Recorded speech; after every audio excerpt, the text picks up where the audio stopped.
Bharat hospital का मकसद आपकी सेहत, मल्टी स्पेशलिटी और नर्सिंग होम मिलेगा। भारत मेडिकल पर मिलेगा। भारत मेडिकल पर सब मिलता है। सोने के मशहूर व मारूफ ताजिर सैयद मोहसिन सुनार के यहाँ शादी ब्याह और दीगर तकारीब के लिए सोने के जेवरात जैसे अरबी डिजाइन के लॉन्ग हार, नेकलेस, गलसर, रानी हार व दीगर दस्तियाब है। हजरत पीरपुरा नगर नांदेड़। हमारे यहाँ मुख्तलिफ कंपनियों के इलेक्ट्रॉनिक्स और प्लास्टिक के तमाम सामान और फर्नीचर दस्तियाब है। एक मरतबा तशरीफ लाकर खिदमत का मौका दे। Proprietor Hafiz Madarullah Baig, Azhar Baig, Al Barkat home appliances, furniture and electronics, टायरबोर्ड, देगलू नाका, नांदेड़। आज का ये जलसा आपके नंदुरबार में समाजवादी पार्टी की जानिब से मुनक्कद किया गया है और इस जलसे के जरिए से समाजवादी पार्टी आपको बेदार करने के लिए मुल्क के हालात को और जिस रियासत से हमारा और आपका ताल्लुक है, रियासत महाराष्ट्र के हालात को और आपके शहर के हालात को आपके सामने रखना चाहती है। आज पूरे मुल्क में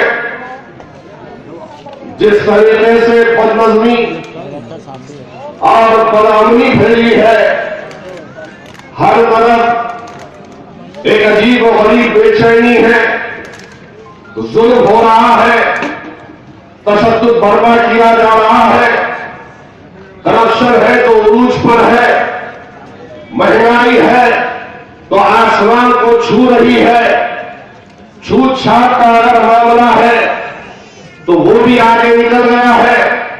और उससे बढ़कर कभी इस मुल्क में मुसलमानों की शरीयत को निशाना बनाया जाता है तो कभी गिरजाओं को, चर्चों को निशाना बनाया जाता है तो कभी हमारे मुल्क की राजधानी दिल्ली में संविधान को जलाने की कोशिश की जाती है, बल्कि जलाया भी जाता है, तो कभी संविधान को पारा पारा किया जाता है।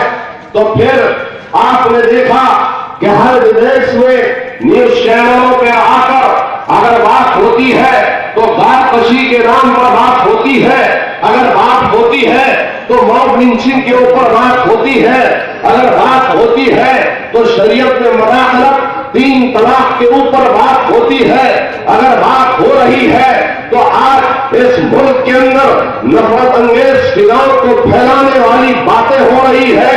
कभी दलितों को निशाना बनाया जाता है तो कभी मुसलमानों को निशाना बनाया जाता है। कि हर हिंदुस्तान के हालात जो 4-5 सालों में यहाँ पर तंग किए जा रहे हैं, इसकी अगर सबसे बड़ी कोई वजह है तो वजह है फिरका परस्त ताकतें आज उरूज पर है, इक़्तिदार पर है। मेरे नंदुरबार के भाइयों मुसलमानों,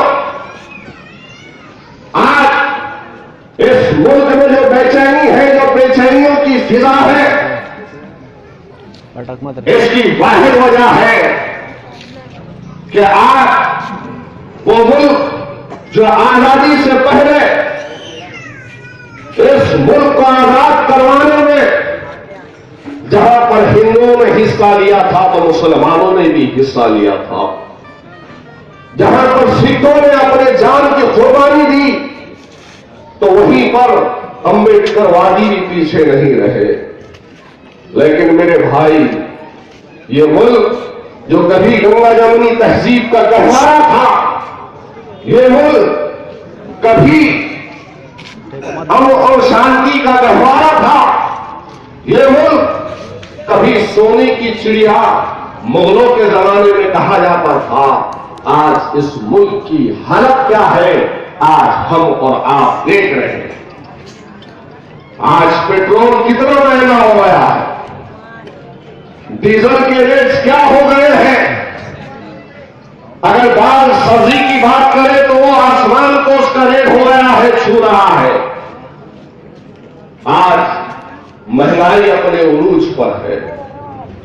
यही भारतीय जनता पार्टी, नरेंद्र मोदी की सरकार हुकूमत में इख्तियार में आने से पहले 2014 के पार्लियामेंट ये कह रहे थे कि सबका साथ होगा, सबका विकास होगा, जब हम इख्तियार में आएंगे तो हम करप्शन का खात्मा करेंगे, काले धन को वापस लाएंगे, इस मुल्क में हर एक के साथ इंसानी बर्ताव और सलूक किया जाएगा, यहाँ पर हर एक को बराबरी का हक दिया जाएगा, हर एक को अपने इज़हार ख्याल की आजादी होगी, यहाँ पर हम किसी पर जुल्म और ज्यादती नहीं करेंगे, हम महिलाओं की सुरक्षा करेंगे, ये बातें की गई थी मेरे भाई।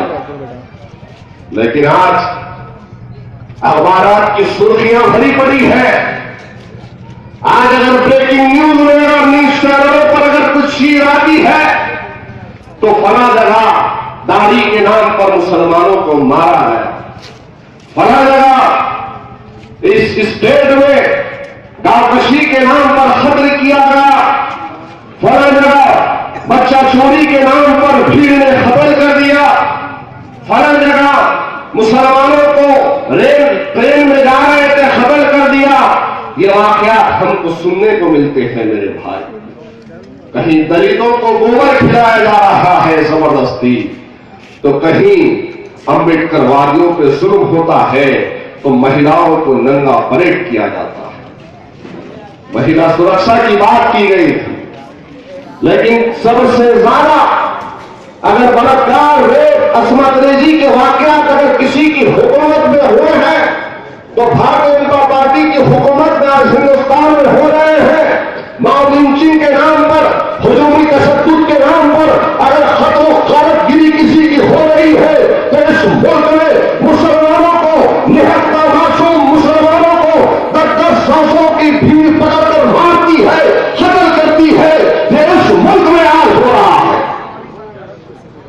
अरे आज वो अखलाक का घर था जहां पर भीड़ के नाम पर घर में घुसकर अखलाक को खबर कर दिए, उसके नौजवान बच्चों को जख्मी कर दिए, और दूसरी जानिब महाराष्ट्र के नाला सोपारा में वैदो रावत के घर पर जिंदा 10-10, 12-12 बम मिलते हैं, लेकिन ये फडणवीस हुकूमत, ये भारतीय जनता पार्टी की हुकूमत आज उस पर एक्शन तो लेती है, लेकिन उसके साथ साथ सनातन संस्था के लोग रोड पर आकर उसके बारे में एहतजाज करते हैं। उनकी जुर्मंदी को देखिए। आज हमारे पास का तो ये मामला है मेरे भाई, और आपके हिंदुस्तान में किसी मुसलमान को अगर एनआईए केस में उठा दिए तो बगैर सोचे समझे हम मशकूक हो जाते हैं, उससे दूरी ताल्लुक तोड़ देते हैं, तो यह समझते हैं कि इन्हें ये काम किया होगा।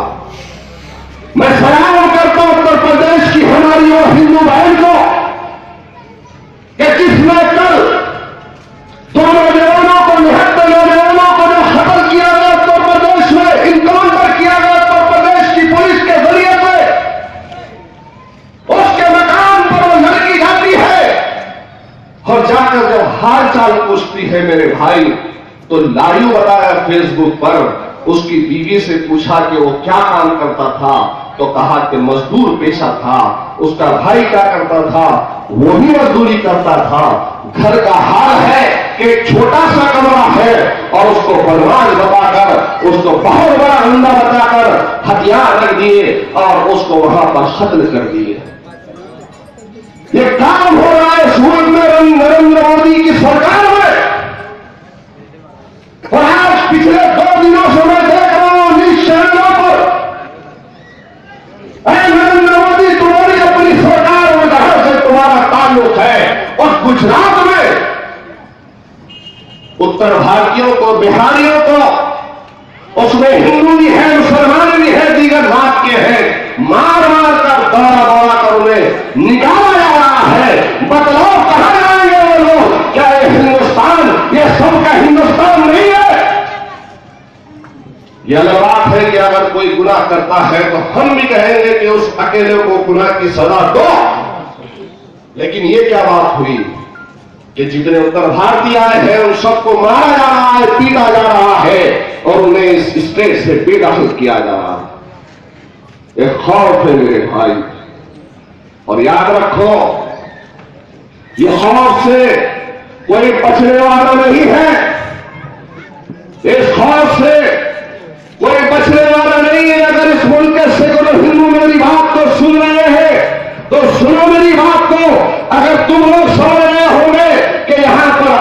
मुसलमानों को, दलितों को, क्रिश्चियंस को निशाना बनाया जा रहा है, तो ये संघ परिवार के अगले निशाने पर आप लोग भी हो गए। इस मुल्क को सबसे बड़ा नुकसान अगर कोई पहुंचा रहा है तो संघीय जहनियत के लोग, हिंदुत्व के हामी हैं मेरे भाई। आज सबसे बड़ा नुकसान हो रहा है देश को। कैसे कैसे लोग हैं, अभिनव भारत के लोग, हिंदू महासभा के लोग, बेंगलुरु में आज महात्मा गांधी के खातिर नथुराम गोडसे की बरसी मनाते हैं। ये है, आप बतलाइए, अगर ये कोई काम या कोई ऐसा आदमी करता तो उसके साथ क्या सलूक होगा। आज हिंदुस्तान में जिन हालात से हम और आप गुजर रहे हैं, ये किससे छुपे हुए नहीं है मेरे भाई, और इसके लिए बेहद जरूरी है हमारा और आपका इत्तेहाद। डरने और घबराने की जरूरत नहीं है, क्योंकि आज महाराष्ट्र में अल्हम्दुलिल्लाह जिसके क़यादत में हम लोग काम कर रहे हैं, समाजवादी पार्टी के लीडर अबू आसिम आजमी एक ऐसे घराने से ताल्लुक था इनका जो तिजारती तबका था, अपने बिजनेस कारोबार में रहते थे, लेकिन 92 के फसादात में मुसलमानों के आंसुओं को, मुसलमानों के खून को, मुसलमानों की लुटती हुई असमतों को, मुसलमानों के उजड़ते हुए कारोबार को अपने सामने देखा, मुसलमानों को तबाह और बर्बाद होते हुए देखा। और उसके बाद जुल्म तो यह था कि पुलिस मुसलमानों को हथकड़ियां डालकर जेल में डाल रही थी। खुद अबू आसिम आजमी साहब ने 1.5 बरस तक जेल में रहकर मुसलमानों की जब 92 के फसादात में दास्तान को सुना तो अंदर से कांप उठे। और वो दिन है और आज का दिन है कि आज मुसलमानों की खिदमत के लिए हर जगह दौड़ने वाली शख्सियत का नाम अबू आसिम आजमी है। आज हमारे ही इस मुल्क में अगर आरएसएस हिंदुत्व के खिलाफ अगर कोई आवाज उठा रहा है तो देखो समाजवादी पार्टी अबू आसिम आजमी साहब क्या कहते हैं।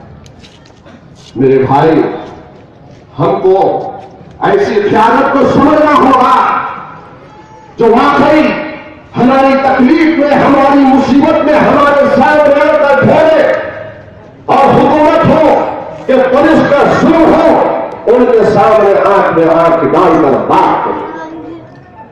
आपके पास 2-4 मरतबा फसाद हुए, 1 साल पहले रमजान में भी फसाद हुआ। मुझे आज भी याद है, अगर मेरी आवाज को अगर मंगलवार के इमाम के लोग या यहां के सदर अगर सुन रहे हुए तो दिल ही दिल में मेरी इस बात की तस्दीक का जवाब भी देंगे कि हाँ सैयद वही आया था और सब कहकर गया है। मेरे भाई, यही नंदुरबार के आपके फर्ज और रफत पर जब जुल्म के खिलाफ ये लोग लड़ रहे थे तो फसादात बर्पा कर इनके भी नाम डाल दिए 395 में, 307 में। और यहाँ के कई नौजवानों को जब जेल में डाला गया तो यहाँ पर देखा गया कि एमआईएम के लोगों ने हैदराबाद भी फोन किया, एमआईएम के लोगों ने यहाँ मुंबई फोन किया, औरंगाबाद भी फोन किया, किसी ने मदद नहीं की। लेकिन अल्हम्दुलिल्लाह ये एमआईएम की जबानी, उनके जबान से कही हुई बात मैं आपके सामने कह रहा हूं। कहा कि मोइन साहब, हमने उनको भी फोन लगाया, हमें सिर्फ तसल्ली दी गई, हमने हैदराबाद भी फोन लगाया, हमको सिर्फ तसल्ली दी गई। लेकिन अल्हम्दुलिल्लाह वाकई अबू आसिम आजमी मुसलमानों के रहनुमा है। जब पता चला कि हम पर यह शुरू हुआ तो इन्होंने असेंबली में आवाज उठाई और कहा कि दोनों नौजवानों का नाम लेते हुए कहा कि इनको बेटा गिरफ्तार कर इनको जेल में डालने का काम मुकामी पुलिस कर रही थी। जबकि चाहते थे तो उन्हें पता था कि लोग कौन सी पार्टी से हैं। मलकापुर के बच्चे मेरे भाई, इमाम के 4 पदाधिकारी, उन पर केसेस हुए आज 6 महीने से दरबार की ठोक रखा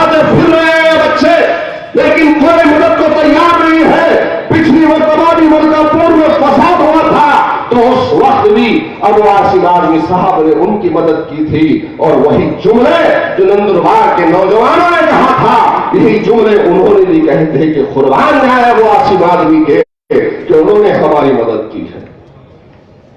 हालिया दिनों में मेरे भाई औरंगाबाद के फसाद आपको मालूम है कि कैसा तशद्दुद बर्पा किया गया। घरों में घुस घुस कर पुलिस उठाती थी नौजवानों को, दुकानों को झलाए। उसकी वीडियो भी आपने देखी होगी। गोलियां लगी तो हम पर लगी, हमारे तिजारतों को तहस नहस कर दिया गया। घरों में नौजवान बच्चे बेकसूर बैठे हुए थे। रातों में 2-2, 3-3, 4-4 बजे ये खाकी वर्दी वाले उठाकर ले गए।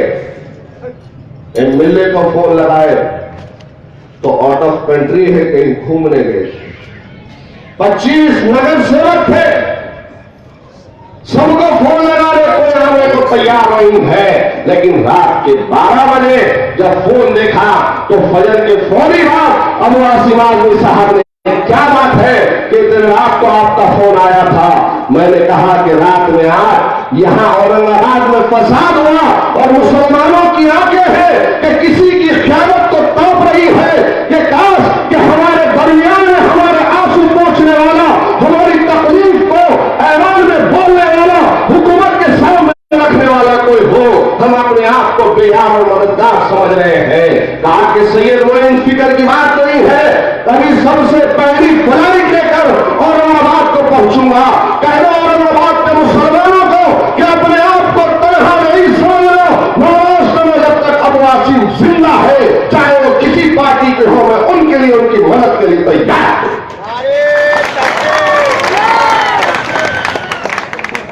यही जुल्फ़िकार आजमी है जो अबू आसिम आजमी साहब के साथ पहली फ्लाइट लेकर दिन में 12 बजे पहुंचते हैं और पहुंचकर सबसे पहले जख्मियों से जाकर मिले, सबसे पहले जिनकी दुकानें गई थी, जली थी, उनसे जाकर मिले और वहां के सीपी से कहा कि खबरदार कि तुमने अपनी आंखों के सामने मुसलमानों की तिजारत गाहों को लूटते हुए देखा, मुसलमानों को मरते हुए देखा, लेकिन गुल्ला नासिर को तुमने रोकने की कोशिश नहीं की। वहां पर चौराहे पर ठहर कर वहां बीजेपी के एमपी को कहा कि तुम जो कर रहे हो क्या कर रहे हो, और याद रखो तुम मुसलमानों को तनहा अकेला मत समझो। और उसके बाद लाखों की इमदाद औरंगाबाद में तकसीम की गई। जिन लोगों को जख्मी हुए थे 50,000 रुपए दिए और जिनके दुकानों को जलाया गया था 25-25 हजार रुपए तकसीम किए। मेरे भाई, हकीकी मानों में क़यादत, रहनुमा उस वक्त समझ में आता है जब आप पर मुसीबत आती है, जब आप परेशानी का सामना करते हैं। और आज जाकर अकेले में अब्दुल मतीन से, उसके घर वालों से मिलो। यह अलग बात है कि अब्दुल मतीन की मजबूरी अगर तनहा निकल जाएगा तो मेंबरशिप चले जाएगी, हकीकत है मेरे भाई। लेकिन जाकर मिलो, उससे पूछो कि भाई आपके साथ जो कुछ हुआ, आपकी मदद किसने किया। वो अल्लाह कह रहा हूं मेरे भाई, अब्दुल मतीन के घरवालों का वो दुआएं और अब्दुल मतीन की वो दुआएं जेल से निकलने के बाद मुझे आज भी याद है। मेरे प्यारे मुसलमानों, किसी के धोखे और फरेब में आने से पहले हकीकी ख़यानत को पहचानो, समझो मेरे भाई। बहुत हम भी बोलते थे, बहुत सुनते थे, लेकिन हकीकत का जब सामना हुआ और जब हमने देखा कि जिसके पीछे नारे तकबीर अल्लाहू अकबर की सलाह देते हुए हम घूम रहे हैं, हम अपने घरबार को, कारोबार को छोड़कर फिर रहे हैं, हम तो यह समझ रहे थे कि ये लोग शायद मुसलमानों का कुछ भला कर देंगे, इनकी तरफ से मुसलमान महफूज हो जाएगा। लेकिन ऐसा कुछ नहीं हुआ मेरे भाई। जब से अमित शाह शाह के हाथ में पतंग की एक डोर आई है। आप देख रहे हैं किस किस्म का तमाशा हो रहा है। अरे वो लोग आकर औकात की जायदादों की बात करते हैं, आरक्षण की बात करते हैं, रिजर्वेशन की बात करते हैं, मुसलमानों को ये कहते हैं कि एनकाउंटर हुआ, बम ब्लास्ट की बात करते हैं। तो मेरा सवाल है कि आज आपके शहर, जिस शहर से आपका ताल्लुक है, जहां पर आप रहते हैं, तो उस वक्त में जब बम धमाका हुआ था मक्का मस्जिद में, और मक्का मस्जिद के बम धमाकों में बेकसूर मुसलमानों को उठाया गया था, और फिर उसके बाद में सही आरोपी जिन्होंने कन्फेक्शन दिया, स्वाना असीमानंद और उसके साथियों ने कन्फेक्शन दिया था, लेकिन आप बाइज्जत बरी हो चुके हैं। लेकिन आपकी हुकूमत और आप जिसके साथ में है, क्यों नहीं आप हाईकोर्ट में अपील को दाखिल करते हैं? कॉपी जायदादों का मसला सिर्फ महाराष्ट्र में है मेरे भाई।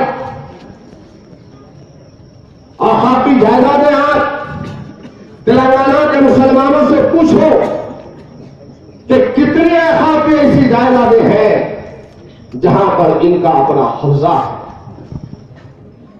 आज आकर दूसरे स्टेट में, दूसरे शहरों में बड़ी बड़ी बातें करने वालों, मेरा तुमसे सवाल है कि आसिफा के नाम पर तो बहुत तकरीरें तुमने की, भोपाल इनकाउंटर के नाम पर तुमने बहुत भारी तकरीरें की, बहुत लक्षदार बयान किए, लेकिन ये भी तो बताओ कि आपके अपने हल्के में 6 बच्चों का इनकाउंटर होता है।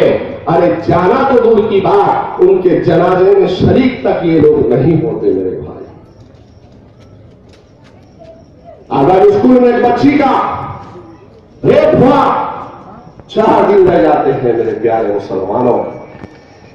आज हालत यह है कि वहां की अवाम में इनको सबक सिखा रही है।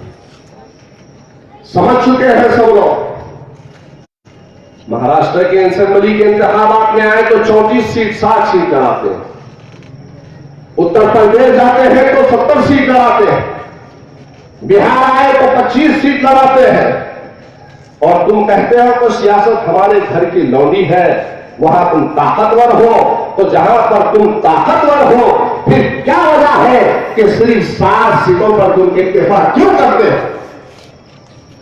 7 सीट असेंबली के लड़ाते, 1 सीट एमपी की लड़ाते। 70 साल से कोई ऐसी पॉलिसी, कोई ऐसी आइडियोलॉजी तुमने तैयार क्यों नहीं की, कोई ऐसे दस्तूर कायम क्यों नहीं किया? जब केजरीवाल 5-10 साल मेहनत कर इख्तियार में आता है, तो तुम्हारे पास ऐसी पॉलिसी क्यों नहीं है? जब केसीआर 10-15 साल मेहनत करता है, इख्तियार पर आता है, तो तुम्हारे पास ऐसी पॉलिसी क्यों नहीं है? तुम मफाद आम्मा में काम नहीं कर रहे हो। मफाद आम्मा में तुम लोग काम नहीं कर रहे हो, बल्कि खुद के जाती मफाद के लिए सियासत को एक मास का जरिया बन रखे हो तुमने। याद रखो, ये अवाम जो कल तक तुम्हें सर पर चढ़ा रही थी, बैठा रही थी, लेकिन आज ये तुम्हारी काला चेहरा, तुम्हारी काली सूरत आज कौम के सामने आ गई है, अवाम के सामने आ गई है। जहां पर तुम जा रहे हो, तुम्हारे तकरीरों के जरिए से बीजेपी को फायदा होता है, तो कहीं पर शिवसेना को फायदा होता है। यहां बुजुर्ग बैठे हैं, कुछ दानिशमंदान भी है। मेरा उनसे सवाल है कि पिछले 60 साल में, 70 साल में हिंदुत्व की कोशिशों को तुम भी जानते हैं, हम भी जानते हैं, लेकिन बताओ पिछले 70 साल में, 60 साल में बीजेपी को जो इख्तियार में लाने से लोग महरूम रहे, सबसे ज्यादा अगर ताकत मिलती है तो हैदराबाद के यादूज और माजूद के बयानात से बीजेपी को ताकत मिलती है। क्या मैं गलत कह रहा हूं मेरे भाई? क्या गलत है? अरे जब मुसलमानों को जज्बात में ला रहे तो ठीक है, हम बेईमान हो रहे हैं, जज्बाती है। अगर कोई फरिश्ते के लिबास पहनकर हमारे सामने आता है और हमसे लोगों की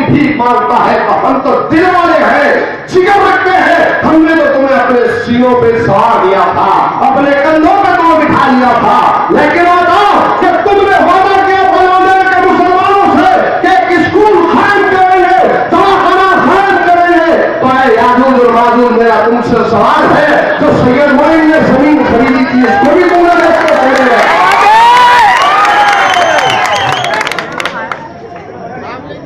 हाँ भाई, हकीकत है, नांदेड़ के मुसलमानों से पूछो कि जो जमीन खरीदी गई थी, 1 करोड़ रुपए में जमीन खरीदी गई थी, 1,40,00,000 रुपए में उस जमीन का सौदा करके निकल लिए। भेवंडी ने जमीन खरीदी थी, जुबैर भेवंडी का जिम्मेदार, उससे पूछो कि आज वो जमीन भी बेचने के लिए निकाल दी गई है। सिर्फ वादे का मतलब टूट जाएगा पैर, सिर्फ खसमें। मुसलमानों, इनसे ज्यादा झूठा कौन हो सकता है मेरे भाई, जो अल्लाह के घर में मिंबर रसूल के दानों में खड़े रहकर झूठी और फरेब वाली बात को कहते हैं मेरे भाई। इनसे बचो, इनके शहर से बचो नौजवानों, क्योंकि मुल्क के हालात ये पुकार करते रहे हैं कि हमारी छोटी सी हरकत से कहीं ऐसा ना हो जाए कि फिर से बीजेपी एक मर्तबा इख्तिदार में आए। अब नवा दाव खेल रहे हैं, अब दो मिलकर एक नवा दाव खेल रहे हैं, और इस दाव को महाराष्ट्र की अखिलतें, महाराष्ट्र के सेकुलर मुसलमान, महाराष्ट्र के सेकुलर हिंदू, अम्बेडकरवादी सब समझ रहे हैं कि तुम्हारा अलायंस किस बुनियाद पर है। इनका अलायंस किसके इशारे पर, अमित शाह या मोदी के इशारे पर इनका अलायंस है। आज हर तरफ से यह आवाज उठ रही है कि आज भारतीय जनता पार्टी को हराने की जरूरत है। हर कोई बोल रहा है, सेकुलर हिंदू है तो वो भी बोल रहा है, सब बोल रहे हैं, क्यों तो यहां इस मुल्क की महंगाई से हर कोई जूझ रहा है मेरे भाई, सब बोल रहे हैं। इख्तिदार में लाना नहीं चाहते, और इनके पास, भारतीय जनता पार्टी के पास इख्तिदार में आने के लिए 2 ही रास्ते हैं, खून खराबा, कत्ल गारतगिरी, या फिर दोबारा से पाकिस्तान से लड़ाई। इसके अलावा कोई रास्ता नहीं, क्योंकि इनके हकीकत को जान ले हिंदुस्तानियों ने। ये लोग सिर्फ फिरका परस्ती, पहले बहुत लंबी छोटी दास्तान बातें की, बोले ये कर देंगे, ऐसा कर देंगे, वैसा कर देंगे, यूं कर देंगे, त्यों कर देंगे। इख्तिदार में आने से पहले कह नहीं कह, इख्तिदार में आने 5 साल खत्म होने को है, और आज जब मीडिया जाती है पूछने के लिए कि 1 करोड़ नौकरी का क्या हुआ, महंगाई के खात्मे का क्या हुआ, पेट्रोल जो सस्ता मिल रहा है, तुम बांग्लादेश को, नेपाल को 37-38 रुपए में बेच रहे हो, यहां पर 70, 75, 80 का भाव चल रहा है, उसका क्या हुआ, नौकरियों का क्या हुआ, महिला सुरक्षा का क्या हुआ। ये सब सवालात जब करने जाते हैं तो ये लोग कभी लव जिहाद की बात करते हैं, कभी धर्मांतर की बात करते हैं, कभी हिंदुस्तान या पाकिस्तान की बात करते हैं, कभी मुसलमानों की शरीयत में मुदाखलत की बात करते हैं। क्योंकि हिंदुत्व का, संघ परिवार का, राम सेना का, हिंदू राष्ट्र सेना का, अभिनव भारत का, हिंदू महासभा, बजरंग दल, विश्व हिंदू परिषद, भारतीय जनता पार्टी, आरएसएस का एक ही एजेंडा है कि इस मुल्क में फिर से नफरत का माहौल पैदा करो और इख्तिदार में फिर से एक मर्तबा आ जाओ। याद रखो मेरे भाई, आज हमको अगर लड़ना है तो फिरका परस्तों से लड़ना है, और इस फिरका परस्तों से लड़ाई लड़ने के लिए हम तन्हा नहीं लड़ सकते। हमको अम्बेडकरवादियों का भी साथ लेना होगा, हमको सेकुलर हिंदुओं का भी साथ लेना होगा, तभी हम इन फिरका परस्तों को इख्तिदार से हटा सकते। तब तक नहीं कर सकते मेरे भाई। बात अगर इंसाफ की है तो इंसाफ तो हर एक के साथ होना चाहिए। और ये न समझो कि इंसाफ की लड़ाई सिर्फ मुसलमान लड़ रहे हैं। इंसाफ की लड़ाई इस मुल्क में सैकड़ों हिंदू भी लड़ रहे हैं। इंसाफ की लड़ाई शहादत बाबरी मस्जिद के वक्त में अपने कुर्सी को ठोकर मारते हुए मैं मोहन सिंह यादव लड़ी थी, आज अखिलेश यादव लड़ रहे हैं। कर्नाटका की गोली लंकेश ने लड़ा था, ताबुलकर ने लड़ा था, करकरे ने लड़ा था। लेकिन यह अलग बात है कि जब कभी भी बीजेपी के और संघ परिवार के खिलाफ में कोई आवाज उठी तो उसको खत्म कर दिया गया।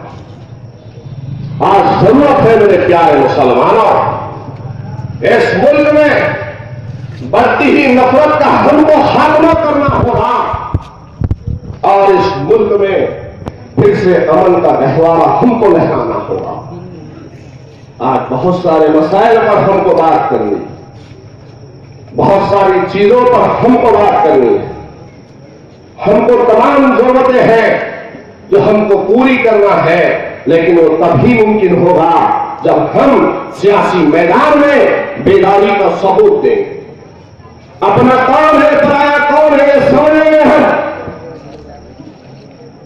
याद रखो मुसलमानों, हिंदुस्तान एक जमहूरी मुल्क है और जमहूरियत में उसी की सुनी जाती है जिसके पास सियासी ताकत और कुव्वत हो। हमको सियासी तौर पर बेदार होना होगा। हमारे मसाइल में वैसे बहुत सारे मसाइल हैं, लेकिन उन मसाइल को हल करने के लिए गलत हाथों को मत थामो, सही हाथों को थामो जो वाकई हमारे हमदर्द है। अब आसिम आजमी कोई तारुफ की मोहताज शख्सियत का नाम नहीं है मेरे भाई।